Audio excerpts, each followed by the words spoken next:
ଯଦି ଆପଣ ରାସ୍ତାରେ ପଡ଼ିଥିବା ପଇସା ପାଇଯାନ୍ତି ତେବେ ଏହା ଆପଣଙ୍କର ଭାଗ୍ୟକୁ ବଦଳାଇ ଦେଇପାରେ। ମାତ୍ର ସେଥିପାଇଁ ଆପଣଙ୍କୁ କିଛି କଥା ଜାଣିନେବା ଆବଶ୍ୟକ। ବନ୍ଧୁମାନେ, ଯଦି ରାସ୍ତାରେ ପଡ଼ିଥିବା ପଇସା ଆପଣଙ୍କୁ ମିଳିଯାଏ ତେବେ ସେହି ପଇସାକୁ ଆପଣ କଦାପି ଖର୍ଚ୍ଚ କରନ୍ତୁ ନାହିଁ, କାରଣ ଏହା ଆପଣଙ୍କ ପାଇଁ ଭାଗ୍ୟଶାଳୀ ଅଟେ।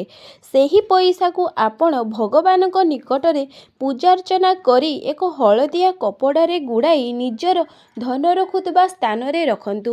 ମାତ୍ର ମନେ ରଖନ୍ତୁ, ସେହି ଧନକୁ କେବେ ବି ଆପଣଙ୍କର ଅର୍ଜିତ ଧନରେ ଛୁଆଁଇ ରଖିବେ ନାହିଁ। ଆପଣଙ୍କର ସଞ୍ଚିତ ଅର୍ଥଠାରୁ ଦୂରେଇ ରଖିବେ। ଏହା କରିବା ଦ୍ୱାରା ରାସ୍ତାରେ ପଡ଼ିଥିବା ପଇସାଟି ଆପଣଙ୍କ ପାଇଁ ଭାଗ୍ୟଶାଳୀ ବନିଥାଏ। ଭିଡ଼ିଓଟି ଭଲ ଲାଗିଥିଲେ ଭିଡ଼ିଓଟି ଗୋଟିଏ ଲାଇକ୍ ଏବଂ ଚ୍ୟାନେଲଟିକୁ ସବସ୍କ୍ରାଇବ୍ ନିଶ୍ଚୟ କରିଦେବେ। ଜୟ ଜଗନ୍ନାଥ।